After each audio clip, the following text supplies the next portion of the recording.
తప్పు అని అంటే అది ఇంటర్నల్ గా డిస్కస్ చేయాలి, కానీ డైరెక్ట్ గా బహిరంగంగా వచ్చి చెప్తే ఏ పార్టీ అయినా ఎందుకు కోరుకుంటున్నది? కాంగ్రెస్ కానివ్వండి, బీఆర్ఎస్ కానివ్వండి, బీజేపీ కానివ్వండి. మేము అందుకే బహిరంగంగా ఏం చెప్పలేదు. 10 సంవత్సరాలలో మనం భౌగోళిక తెలంగాణ తెచ్చుకున్నాం, సామాజిక తెలంగాణ తెచ్చుకునేది ఉంది అని ఒక్క మాట మాట్లాడిండ్రు.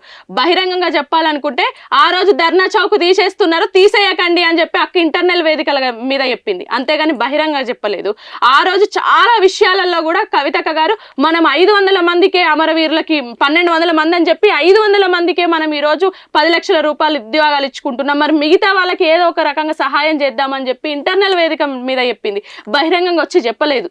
ఆ రోజు చాలా విషయాలు కూడా కేసీఆర్ గారికి ఇరిగేషన్ డిపార్ట్మెంట్ లో అవినీతి జరుగుతుంది అని కూడా అక్క ఇంటర్నల్ బీఆర్ఎస్ లో ఉన్నప్పుడు లాస్ట్ ప్రెస్ మీట్ కూడా తను పెట్టిన తర్వాతే కదా సస్పెండ్ చేసింది. ఇలా హరీష్ రావు గారి మీద కానివ్వండి, సంతోష్ రావు గారి మీద కానివ్వండి ఆరోపణలు చేయబట్టే కదా బీఆర్ఎస్ పార్టీ సస్పెండ్ చేసింది. క్రమశిక్షణ అనేది పార్టీ ప్రత్యేక కార్యకర్తకి ఉండాలా లేదా చెప్పండి. ఎందుకు సస్పెండ్ చేసిండ్రు, ఎందుకు మాట్లాడాల్సి వచ్చింది? ఇప్పుడు కవితక్క గారు లెటర్ లీక్ చేసిండ్రు. ఫస్ట్ వీళ్ళకు ధైర్యం ఉంటే ఇప్పటికి కూడా అడుగుతున్నాం, బీఆర్ఎస్ పార్టీకి నిజంగా కూడా చిత్తశుద్ధి ఉంటాయి, ఈ నాయకులకి వర్కింగ్ ప్రెసిడెంట్ కానీ వీళ్ళందరికీ కూడా నిజంగా కూడా చిత్తశుద్ధి ఉంటాయి. ఆ లెటర్ లీక్ చేసింది ఎవరు? అది బయట పెట్టమనండి. మీకు తెలీదా లెటర్ లీక్ చేసింది ఎవరు? మీకు తెలీదా? వాళ్ళు కదా చెప్పాల్సింది. మా దగ్గర నుండి కవితక్క గారు వాళ్ళ ఇంటికి సంబంధించిన వ్యక్తితో వాళ్ళ అమ్మతో పంపించింది లెటర్. ఆ లెటర్ ఎట్లా లీక్ అవుతుంది? వాళ్ళు కదా చెప్పాల్సింది. వాళ్ళ దగ్గరికి పోయిన తర్వాత కదా లెటర్ లీక్ అయింది, మరి వాళ్ళు కదా చెప్పాల్సింది. అది కూడా వాళ్ళ కొడుకు గ్రాడ్యుయేషన్కి వెళ్తే అప్పుడు లెటర్ లీక్ చేశారు.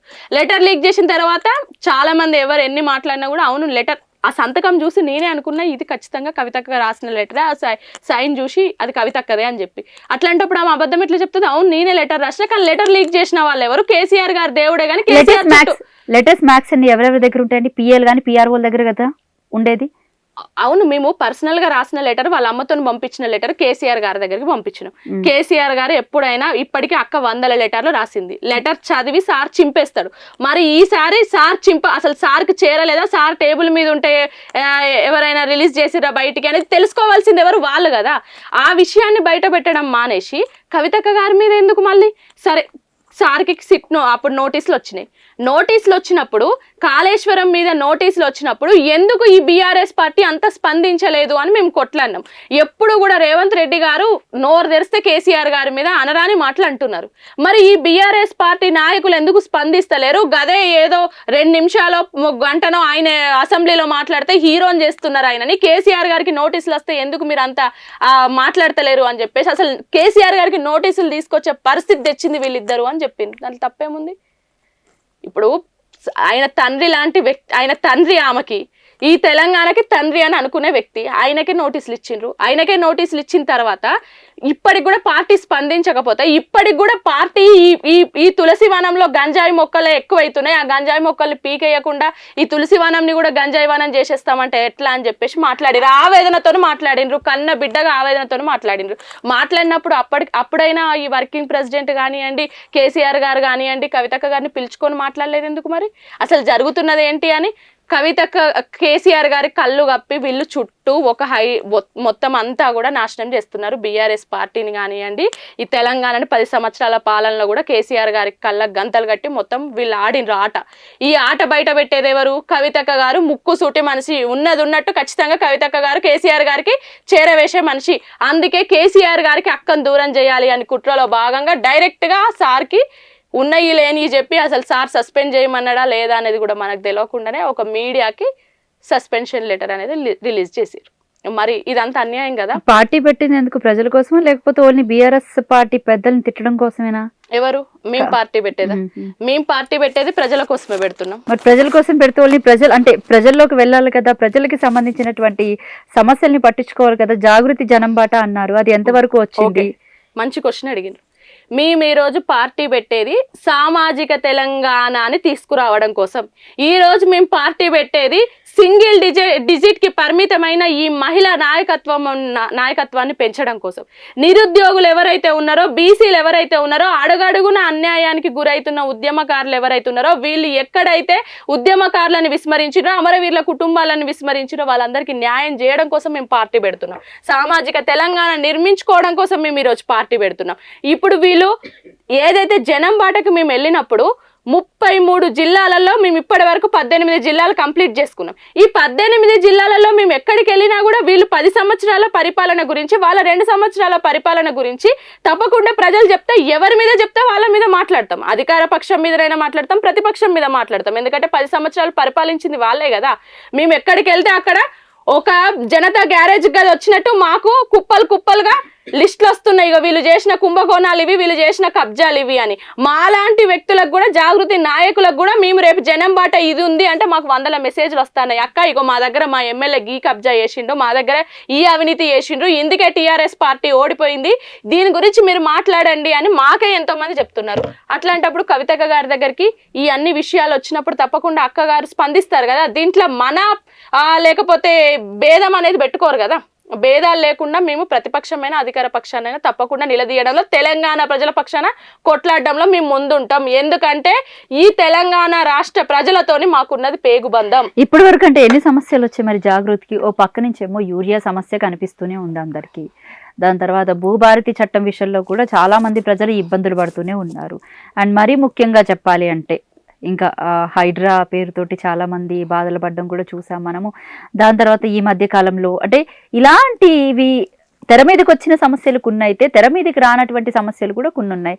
ఇటు విద్యార్థులు పురుగులు అన్నం తిని, లేకపోతే ఈ గురుకులాల విద్యార్థులు కానివ్వండి, ఇటువంటి సమస్యలన్నీ కూడా రోజు బయటకి వస్తున్నా కూడా ఎందుకు వాటి మీద కవిత ఫోకస్ చేయలేకపోతుంది, జాగృతి పార్టీ ఫోకస్ చేయలేకపోతుంది? రెండోది అయితే కాంగ్రెస్ పార్టీని ఇప్పటి వరకు మరి ఎందుకు మీరంతా విమర్శించట్లేదు? పార్టీ పెట్టింది ఎందుకు? ప్రజల తరపున కొట్లాడదామని. దాని తర్వాత ప్రభుత్వాన్ని ప్రశ్నించి ప్రజలకు రావాల్సిన అటువంటి పనులు చేయించడానికే కదా మరి పార్టీ పెట్టేది. మరి అట్లాంటప్పుడు ఎన్ని పనులు చేయించారు కాంగ్రెస్ పార్టీ వాళ్ళతో కలిసి? డెఫినెట్ గా ఇప్పుడు మేము జనం బాట తీసుకున్నాం. జనం బాట మీద మేము ఎక్కడికి ఏ జిల్లాలో వెళ్తే ఆ జిల్లాలో కొంతమందికి రైతులకి పత్తి కొనుగోలు చేస్తలేరన్న సమస్య ఉంది. చాలా సార్లు చూసినాం. ఆదిలాబాద్కి వెళ్ళినప్పుడు తేమ శాతం ఎక్కడైతే 12 ఉంటేనే తీసుకుంటాం అంటున్నారు, కానీ మాది 18 ఉన్నది అక్క అని మాట్లాడినప్పుడు అప్పటికప్పుడు కలెక్టర్కి కాల్ చేసి రిక్వెస్ట్ చేయడం జరిగింది. ఎక్కడ ఏ సమస్య ఉన్నా ఇదే గురుకుల విద్యార్థుల కోసం అనునిత్యం అక్కగారు ప్రెస్ మీట్ పెట్టి మాట్లాడుతున్నారు. మేము నాయకులం కూడా మాట్లాడుతున్నాం. ఎక్కడికి వెళ్తే అక్కడ గురుకుల విద్యార్థులు ఎవరైతే ఆ రోజు హాస్పిటల్లో పాలైనరో, లేకపోతే కొంతమంది విద్యార్థులు కరీంనగర్ అట్లాంటి జిల్లాల్లోకి వెళ్తే విద్యార్థులు మరణించిన సందర్భంలో కూడా వాళ్ళ ఇంటికి వెళ్ళి పరామర్శించి మేము గవర్నమెంట్కి మా వాయిస్ ఎప్పుడు వినిపిస్తూనే వచ్చినాం. ఇదే గ్రూప్ 1 విద్యార్థుల కోసం కవితక్క గారు ఆ రోజు పోరాటం చేసింది కవితక్క గారు, రౌండ్ టేబుల్ సమావేశాలు పెట్టింది కవితక్క గారు. ఇలా తీసుకుంటే సింగరేణిలో మెడికల్ బోర్డు అనేది 2 సంవత్సరాలైనా నిర్వహిస్తలేరు అని చెప్పేసి సింగరేణి భవన్ ముట్టడించింది కవితక్క గారు.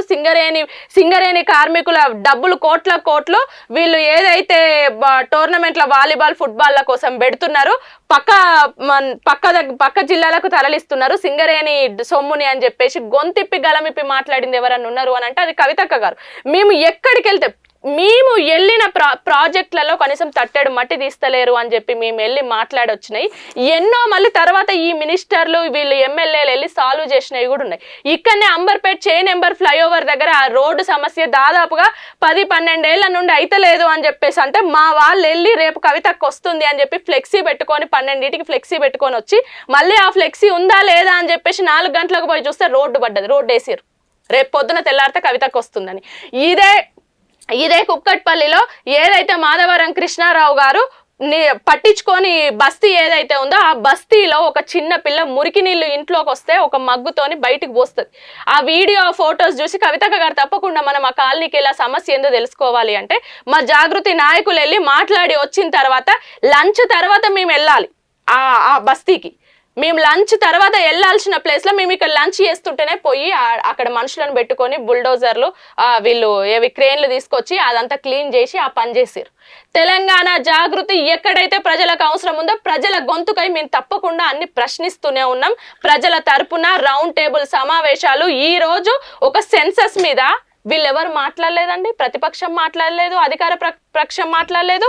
ఈ రోజు బీజేపీ సెన్సస్ లో ఏదైతే జనగణనలో కులగణనకి కనీసం బీసీలకి ఒక కాలం లేదు అని చెప్పి వీళ్ళెవరు ఫైట్ చేయలేదు.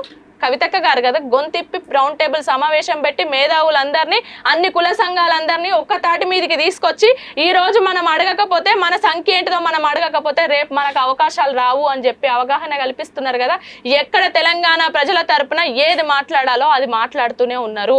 అడుగడుగునా మేము రేవంత్ రెడ్డి గారిని 2500 ఆడబిడ్డలకు ఇవ్వాలని, పెన్షన్లు ఇవ్వాలని చెప్పి స్కూటీల కోసం సోనియా గాంధీ, ప్రియాంక గాంధీ గారికి మేము పోస్ట్ కార్డులు కూడా పంపించినాం. ఇదే మన అబిట్స్ నుండి చాలా మంది దాదాపుగా 1000 మహిళలం అందరం కూడా మాకు స్కూటీలు ఇస్తలేడు రేవంత్ రెడ్డి, మాకు ఇస్తా అన్న తులం బంగారం ఇస్తలేరని. ఇట్లా ఏ విషయాన్ని తీసుకున్నా కూడా, ఏ అంశాన్ని తీసుకున్నా కూడా తెలంగాణ ప్రజలకు మేలు చేసే పని మేము చెయ్యాలి. ఎందుకంటే ఈ రోజు ప్రతిపక్షం ఇక్కడ ఫెయిల్యూర్, అధికార పక్షం ఫెయిల్యూర్. ఇంకొకటి బీజేపీ ఉంది, వాళ్ళు ఇప్పటికీ కేంద్ర బడ్జెట్లో తెలంగాణకి గుండు సున్నా కాబట్టి వాళ్ళు ఏం చేసేది లేక వాళ్ళు గమ్మున కూర్చున్నారు. ఇప్పుడు వీళ్ళు ఎంతసేపటికి ఫోన్ ట్యాపింగ్ కేసు తీసుకొచ్చి మున్సిపల్ ఎలక్షన్లో ఒక డైవర్షన్ పాలిటిక్స్ తీసుకురావాలి అని చెప్పేసి రేవంత్ రెడ్డి గారు ఫోన్ ట్యాపింగ్ కేసు ముందు పెట్టిండ్రు. వాళ్ళు ఏం చేసిండ్రు, ప్రతిపక్షం ఇప్పుడు ఇది ఒక సెంటిమెంట్ రగల్చాలి అని చెప్పేసి జాతిపిత అనే ఒక అంశాన్ని తీసుకొచ్చి వాళ్ళు ముందు పెట్టిండ్రు. ఈ 3 కూడా ఫెయిల్యూర్ అయినప్పుడు ఈ రోజు తెలంగాణ జాగృతి ప్రజల పక్షాన పోరాడుతుంది, ప్రజల పక్షాన నిలదీస్తుంది, ప్రజల పక్షాన మేము ఏది కావాలంటే. ఎందుకంటే ఈ రోజు తెలంగాణ రాష్ట్రానికి ఉన్న ఏకైక పార్టీ ఏదైనా ఉంది అంటే రాబోయే తెలంగాణ జాగృతి. ఎందుకంటే ఈ రోజు బీఆర్ఎస్ కి తెలంగాణ 1 ఆఫ్ ది స్టేట్, ఈ రోజు కాంగ్రెస్ కి తెలంగాణ 1 ఆఫ్ ది స్టేట్, ఈ రోజు బీజేపీకి తెలంగాణ 1 ఆఫ్ ది స్టేట్. కానీ ఈ రోజు తెలంగాణ జాగృతికి తెలంగాణ ప్రజలతో ఉన్నది పేగు బంధము. రేపు మేము ప్రాంతీయ పార్టీగా తెలంగాణ ప్రజల కోసం కొట్లాడే వాళ్ళం మేము ఒక్కరమే ఉన్నాం కాబట్టి ఈ రోజు అదే విధంగా ఉన్నాం. ఈ ప్రజలు కూడా ఇది గ్రహిస్తారు, ఆలోచిస్తారు.